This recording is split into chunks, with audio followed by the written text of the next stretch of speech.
Lizzy Martinez had always been beautiful, even as a child. Her dark curls caught the light in church pews. Her smile was infectious during family gatherings, and her energy could fill entire rooms. Yet somehow, in a house full of love, she felt invisible. "Mija, sit still," her mother would whisper during Sunday Mass, gently pressing Lizzy's bouncing knee. Around them, the congregation's attention focused on Father Miguel's sermon, but Lizzy's mind wandered to the stained glass windows, imagining herself as the radiant figure depicted there. Someone worthy of worship, someone everyone would look at with reverence. At home, her older brother Carlos excelled in academics, bringing home report cards that earned him praise and proud phone calls to relatives. Her younger sister Maria was the family's little princess, whose every word was met with delighted laughter. Lizzy, caught between these two poles of attention, learned to perform increasingly elaborate acts to capture even fleeting moments of recognition. She would choreograph dances in the living room, demanding the family watch her performances. She'd volunteer to read aloud in Sunday school, speaking with theatrical flourishes that made the other children giggle. At school, she became the class clown, the one who would do anything for a laugh, even if it meant detention. "Lizzy, you're so dramatic," her teacher, Mrs. Patterson, would say with an exasperated smile. "You don't need to be the center of attention all the time." But Mrs. Patterson was wrong. Lizzy did need it. The attention felt like oxygen, and without it, she felt like she was suffocating in her own ordinary life. By middle school, Lizzy's natural beauty became more pronounced. She shot up in height, her awkward limbs suddenly becoming graceful. Her features sharpened into something that made adults pause and comment to her mother. "She's going to be stunning when she grows up." These comments planted a seed. If her academics couldn't compete with Carlos's, and her charm couldn't outshine Maria's natural sweetness, perhaps her looks could be her ticket to the attention she craved. Lizzy began studying fashion magazines with the intensity her brother applied to textbooks. She learned about makeup, poses, and the art of presenting herself. When the school announced auditions for the spring fashion show fundraiser, Lizzy knew this was her moment. The audition was held in the gymnasium after school. A handful of local boutique owners and one professional photographer sat at a folding table, clipboards in hand. 23 girls had shown up, but Lizzy felt confident. She had practiced her walk for weeks in her bedroom, using her mother's heels and imagining herself on runways in Milan. "Elizabeth Martinez," called out Ms. Chen, the drama teacher organizing the event. Lizzy walked to the center of the gym, the fluorescent lights harsh against her face. She began her practiced routine, channeling every music video and fashion commercial she had memorized. Her walk was confident, her poses natural, and when she smiled, it lit up her entire face. The photographer, David Kane, looked up from his clipboard with interest. He had worked with professional models in Los Angeles before moving to their small town, and he recognized something special when he saw it. "Very nice, Elizabeth. Do you have any modeling experience?"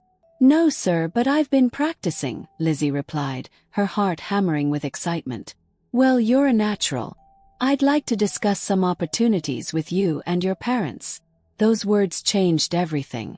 For the first time in her 15 years, Lizzy felt like she had found her calling. Not just modeling, but the promise of the attention and admiration she had always hungered for. David Kane's business card burned in Lizzy's pocket as she walked home. The spring fashion show had been just the beginning. He had talked about photo shoots, maybe even representation with a modeling agency in the city. The possibilities stretched out before her like a golden road. That evening, over dinner, Lizzy could barely contain her excitement as she told her family about the audition. "A modeling agency?" her mother, Elena, asked with concern. "Mija, those people. They're not always honest. Remember what happened to your cousin Sophia in Los Angeles?" Carlos looked up from his calculus homework. "Isn't modeling just about looking pretty? What about college? What about having a real career?" "Modeling is a real career," Lizzy shot back, stung. "Some models make millions of dollars." Her father, Roberto, set down his fork thoughtfully. "If this is something you really want to pursue, We should research it properly. Talk to this photographer's references. Understand what's involved. But Lizzy was already lost in fantasies. She imagined herself on magazine covers, walking red carpets, having photographers fight for the chance to capture her image. She imagined strangers recognizing her on the street, asking for autographs, telling her how beautiful and inspiring she was. The attention she had always craved would finally be hers, multiplied by thousands. Over the next few months, Lizzy worked with David on building a portfolio. The shoots were intoxicating. The click of the camera, David's encouraging directions, the transformation that happened when she stepped in front of the lens. She felt powerful, beautiful, significant. But as David began submitting her photos to agencies, reality crept in. The rejections came with form letters and impersonal feedback. Beautiful girl, but we're looking for something different right now. Height requirements not met. Portfolio needs more editorial work. David tried to explain the business side. It's not just about being pretty, Lizzy. Agencies want girls who can sell products, who have a certain look that fits current trends. And honestly, the competition is fierce. There are thousands of beautiful girls out there. The words hit Lizzy like a physical blow. Thousands of beautiful girls. She wasn't special. She wasn't unique. She was just another pretty face in an endless sea of pretty faces. But David wasn't finished. The girls who make it big, they have something else. Confidence, yes, but also intelligence. They can interview well, they understand business, they want to use their platform for good. The days of just being a coat hanger are over. Lizzy nodded along, but inside she felt a growing panic. She had built her entire identity around her looks, around the promise that her beauty would be enough to get her the attention she desperately needed. The idea that she needed substance, intelligence, a mission, it felt overwhelming and somehow unfair. At the regional modeling competition 6 months later, Lizzy's fears were confirmed. The other contestants spoke eloquently about their volunteer work, their academic achievements, their dreams of using modeling as a platform to raise awareness for various causes. When it was Lizzy's turn to speak, she fumbled through vague statements about inspiring young women and representing her community. The judges saw right through her. She placed 7th out of 12 contestants. That night, crying in her hotel room, Lizzy had to confront a painful truth. She didn't want to be a model to inspire others or change the world. She wanted to be famous. She wanted attention. She wanted strangers to look at her and think she was special, important, worth noticing. The realization should have been liberating, an honest acknowledgement of her true desires. Instead, it filled her with shame. What kind of person wanted fame just for the sake of fame? What kind of person craved attention so desperately that they'd built their entire life around getting it? But shame, Lizzy would learn, was not enough to kill desire. As she packed her bags and prepared to return home to her ordinary life, her mind was already working, already searching for another path to the spotlight she craved. If traditional modeling required substance she didn't possess, perhaps there were other ways to capture the world's attention. The internet was full of people who had become famous for simply being themselves, for sharing their lives, their thoughts, their bodies with the world. Maybe there was still a way to feed the hunger that had driven her since childhood, the desperate, all-consuming need to be seen, to be noticed, to matter in the eyes of strangers. The seed of what would become her eventual downfall was planted in that hotel room, watered by tears of disappointment and fertilized by an ambition that had no moral boundaries. Lizzy Martinez was about to learn that getting attention and keeping it were two very different things, and that the price of fame could be far higher than she ever imagined. 6 months after her modeling disappointment, Lizzy discovered fitness influencing. It happened accidentally. She had started working out religiously, partly to maintain her figure for any future modeling opportunities, partly because the gym was one place where she felt admired. Men would steal glances at her form, women would ask about her routine, and the attention, though small-scale, felt familiar and comforting. One evening, frustrated after a particularly difficult workout, she recorded a quick video on her phone, complaining about how much she hated burpees but knew they worked. She posted it without much thought to her Instagram story, which had maybe 300 followers. mostly high school classmates and family. The response was immediate. Comments flooded in. "OMG, same. You look amazing though. What's your workout routine?" For the first time since the modeling competition, Lizzy felt that familiar rush of being seen, of mattering to people beyond her immediate circle. She began posting more fitness content. Workout videos in her garage gym, meal prep sessions in her mother's kitchen, before and after photos that showed her natural athletic build. Her follower count grew slowly but steadily. 500, 800, 1,200. The comments section became a daily dose of the validation she craved. "You're so motivating. Goals. What do you eat? Can you do a full workout routine?" Lizzy threw herself into content creation with the same obsessive energy she had once applied to modeling. She researched fitness trends, learned about nutrition, studied other successful fitness influencers. She invested in better lighting, a ring light for her phone, matching workout sets that photographed well. For a few months it felt perfect. She was building a community of women who looked up to her, who appreciated her natural approach to fitness. She promoted body positivity, self-love, the idea that being strong was more important than being skinny. The message felt authentic because, in many ways, it was. At 5,000 followers, Lizzy received her first sponsorship offer. A small activewear company offering free clothes in exchange for posts. The package arrived like Christmas morning, and she modeled each piece with genuine enthusiasm. The company's engagement metrics were impressive enough that they offered her a small payment for her next post. Money for being beautiful and posting photos. Felt like a dream come true. But as Lizzy dove deeper into the fitness influencer space, she began to notice troubling patterns. The women who gained followers the fastest, who secured the biggest sponsorship deals, who got invited to fitness expos and brand events, weren't necessarily the most knowledgeable about health and fitness. They were the ones with the most dramatic transformations, the most eye-catching content, the most willing to push boundaries. Sarah Fit Mama had gained 100K followers in 6 months by documenting her post-pregnancy body journey. Amanda's lifting life had built an empire around her no-excuse mentality and increasingly revealing workout wear. These women had something Lizzy didn't. A hook, a unique angle that made them stand out in an increasingly crowded field. But it was Alexis' transformed body that really opened Lizzy's eyes. Alexis had openly documented her Brazilian butt lift, breast augmentation, and tummy tuck, framing them as investments in herself and tools for achieving her dream body. Her before and after photos generated millions of views. Her workout videos, often featuring her enhanced curves in barely their activewear, consistently went viral.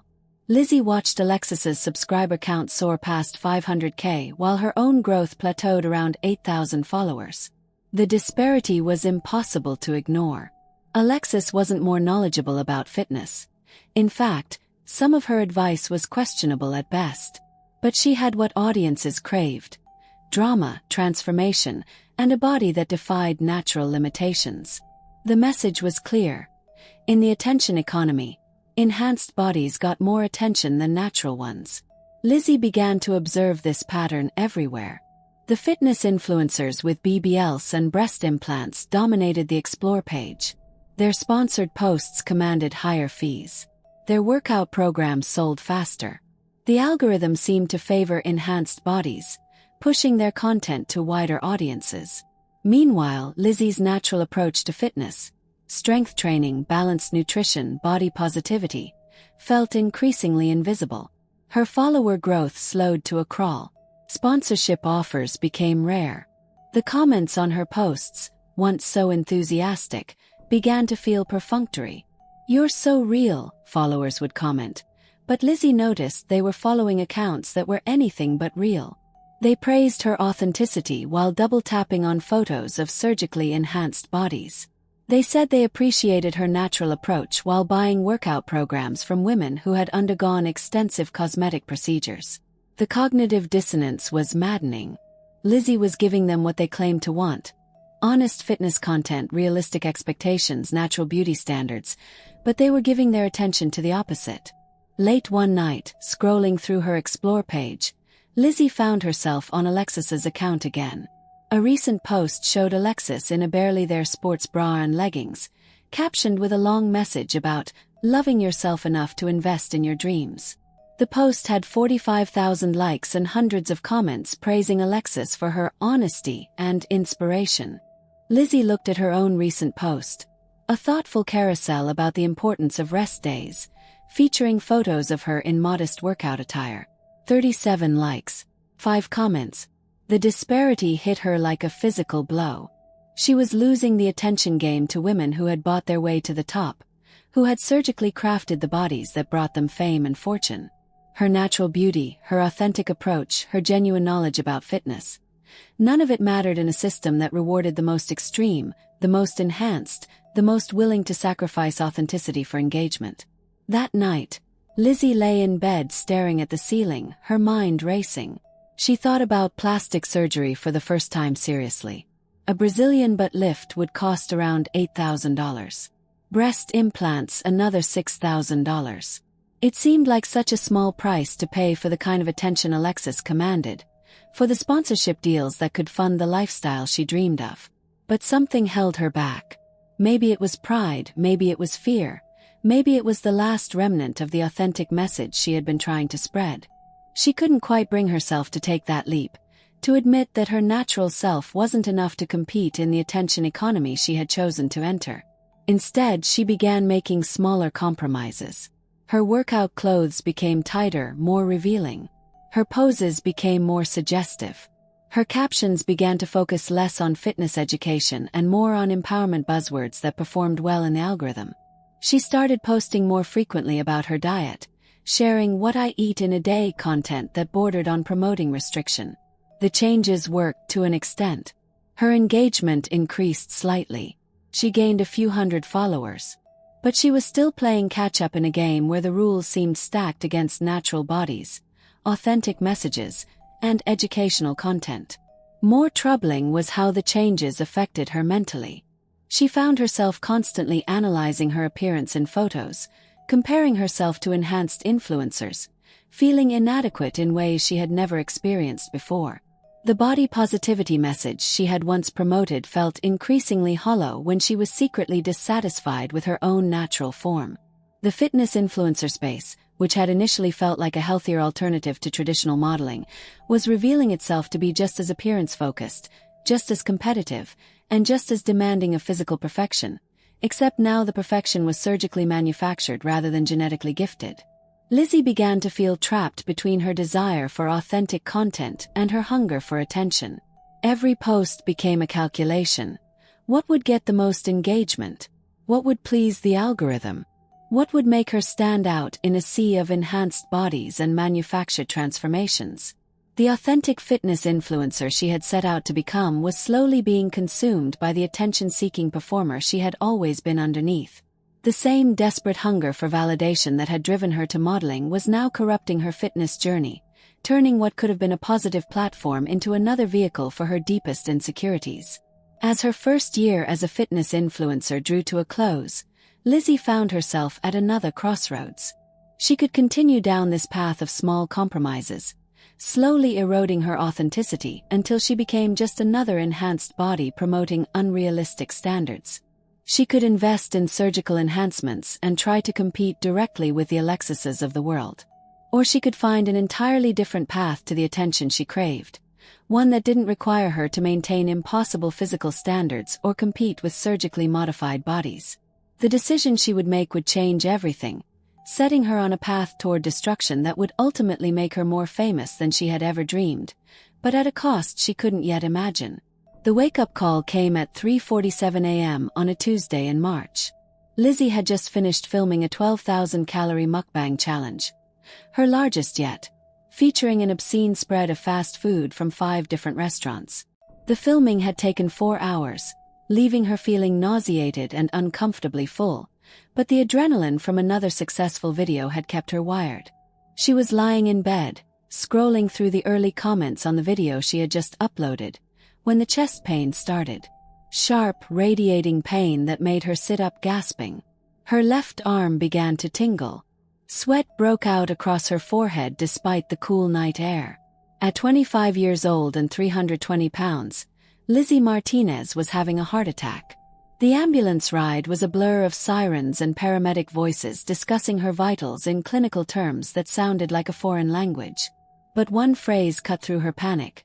Morbidly obese female, possible cardiac event. History of extreme overeating based on social media presence. They knew who she was. Even the paramedics had seen her content. The next few days in the hospital were the first time in years that Lizzy had been offline for an extended period. No filming, no comments to respond to, no metrics to obsess over. Just the steady beep of heart monitors and the worried faces of her family, who had driven from 3 states away after receiving the call.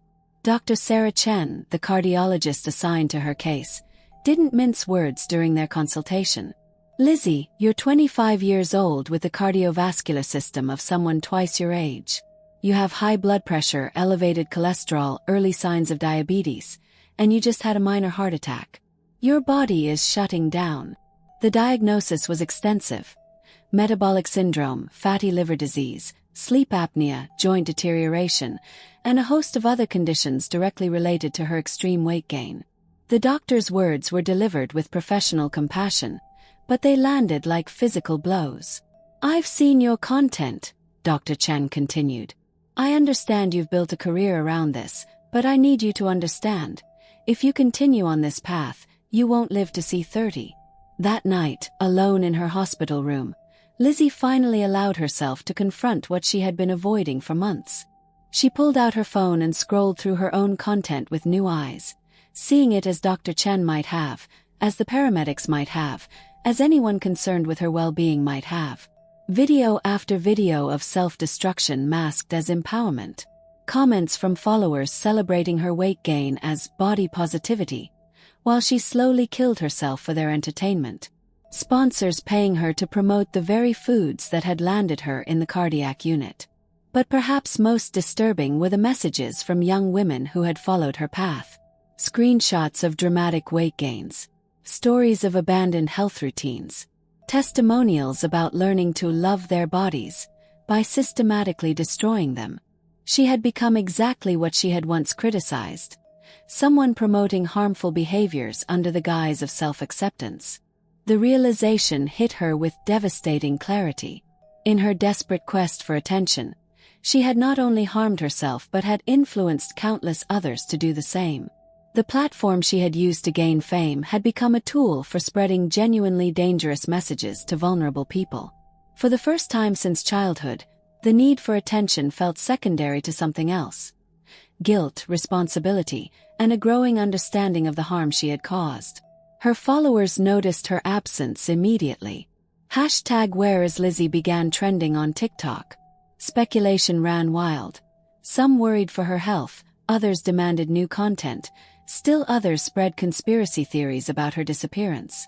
The attention continued even in her absence, but for the first time it felt meaningless. When Lizzy was released from the hospital 3 days later, she had a choice to make. She could return to mukbang content, perhaps with some modifications for health. She could pivot to a different type of content while maintaining her large following. Or she could do something that went against every instinct she had developed over the past decade. She could tell the truth. The decision crystallized during a conversation with her younger sister Maria, who had flown in to help during her recovery. I used to look up to you so much, Maria said quietly as she helped Lizzy organize her medications. When you were doing fitness content, when you were promoting health and strength. I started working out because of you. And now? Lizzy asked, though she wasn't sure she wanted to hear the answer. Now I'm scared for you. And I'm scared for all those young girls who think what you're doing is healthy or inspirational. Maria's voice broke. You're going to die, Lizzy. And you're teaching other people that it's brave to die slowly for the entertainment of strangers. The truth in Maria's words was undeniable. Lizzy had spent so long crafting narratives about body positivity and food freedom that she had lost sight of the simple reality. She was killing herself for views, and teaching others to do the same. That night, Lizzy made the most difficult decision of her life. She would go live on Instagram, not to announce a return to content, but to tell the truth about what had led her to this point, and to apologize for the harm she had caused. The live stream began at 8 p.m. on a Thursday. Within minutes, thousands of viewers had joined, the chat exploding with excitement and speculation. Many expected another eating show, perhaps filmed from her hospital bed for shock value. Instead, they saw Lizzy sitting in her childhood bedroom, makeup-free, wearing a simple sweater that couldn't hide how much weight she had gained. "I know you're expecting content," she began, her voice shaky but determined. "But I'm not here to entertain you tonight. I'm here to tell you the truth about what I've done to myself, and what I've encouraged some of you to do." The chat began to slow as viewers realized this was different from her usual content. "3 days ago I had a heart attack. I'm 25 years old." She held up the discharge papers from the hospital. "The doctors told me that if I don't change everything about how I've been living, I won't see 30. For the next 45 minutes, Lizzy did something she had never done in her years of content creation. She told the complete, unfiltered truth. She talked about her childhood need for attention, her failed modeling career, her disappointment with fitness influencing, and her conscious decision to pursue mukbang content because it generated views. "I convinced myself I was promoting body positivity, but I was really just feeding my own ego," she said, tears streaming down her face. "I was so desperate for attention, for validation, for people to think I was special, that I was willing to slowly kill myself as long as you all watched." She read aloud from some of the messages she had received from young followers who had gained dangerous amounts of weight after being inspired by her content. Her voice broke as she shared screenshots of teenagers celebrating 50-pound weight gains, college students abandoning healthy habits, women in their 30s developing eating disorders in reverse. "I told myself I was helping people love their bodies, but I was actually teaching people to destroy their bodies for the approval of strangers. I was teaching people that self-harm is self-love as long as you call it body positivity." The chat had gone mostly silent, punctuated only by shocked reactions and a few supportive messages. Many viewers began leaving, perhaps uncomfortable with this level of honesty from someone they had followed for entertainment. "I don't know what I'm going to do next," Lizzy continued. "I know I need to lose weight to save my life. I know I need to get help for why I've spent my entire life desperate for attention from people I don't even know. And I know I need to stop creating content that hurts people, even if that content made me famous." She paused, looking directly into the camera with more sincerity than she had ever shown her audience. "To everyone who followed my path, who gained weight because I made it seem empowering, who abandoned healthy habits because I convinced you they were toxic, I am so sorry. You deserved better from someone you trusted. You deserved honest information about health, not lies wrapped in body positivity language." The live stream ended with Lizzy announcing that she would be deleting all her mukbang content and taking an indefinite break from social media to focus on her health and getting professional help for what she now recognized as attention addiction and disordered eating. The response was immediate and polarized. Many of her most devoted followers felt betrayed, accusing her of abandoning the body positivity movement and giving in to societal pressure. Others thanked her for her honesty, sharing their own stories of health problems that had developed while following her content. The wider internet had a field day with the story. "Mukbang influencer has heart attack at 25" became a trending topic across platforms. The story was covered by news outlets, discussed on health and wellness podcasts, and became a case study in the dangers of extreme content creation. But perhaps most importantly, Lizzy's confession sparked genuine conversations about the responsibility of influencers, the difference between body positivity and health neglect, and the psychological factors that drive people to seek validation through self-destructive behavior. Over the following months, Lizzy disappeared from public view entirely. She moved back in with her parents, began working with a team of medical professionals and therapists, and started the slow, difficult process of undoing years of physical and psychological damage. The weight loss was medically supervised and gradual. More challenging was addressing the attention addiction that had driven every major decision of her adult life. In therapy, she began to understand how her childhood need for validation had evolved into a willingness to literally risk her life for the approval of strangers. She learned about the psychology of social media addiction, the dopamine cycles created by likes and comments, the way algorithmic systems reward increasingly extreme content. She began to see how she had been both victim and perpetrator of a system designed to monetize human attention regardless of the cost to human well-being. A year after her heart attack, Lizzy had lost 150 pounds and regained much of her physical health.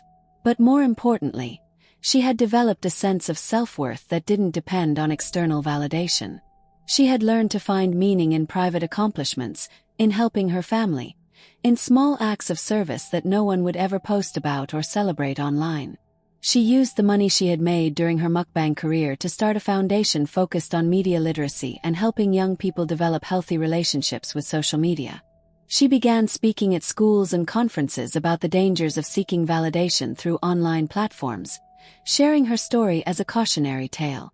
The foundation's work included deprogramming workshops for people who had developed unhealthy relationships with food and body image through social media, support groups for recovering content creators, and educational resources for parents trying to help their children navigate the attention economy. Lizzy never returned to content creation, despite numerous offers from media companies and platforms. She had learned that for someone with her psychological makeup, the temptation to perform for attention would always be too strong, the risk of relapse too high. Instead, she found fulfillment in work that genuinely helped people, work that no one would ever celebrate online, work that generated no likes or comments or viral moments. She discovered that the attention she had craved her entire life was a poor substitute for the deeper satisfaction of meaningful work and authentic relationships. 3 years after her heart attack, podcasters and media literacy educators still used Lizzy's story as an example of how the attention economy could consume vulnerable people, how the pursuit of fame could become a form of slow-motion suicide, and how the platforms that promised connection and community could actually isolate people from their own well-being and authentic selves. Her story had become a cautionary tale, a reminder that in an age where anyone could become famous, the question wasn't whether you could capture the world's attention, but whether you should, and what you might lose in the process.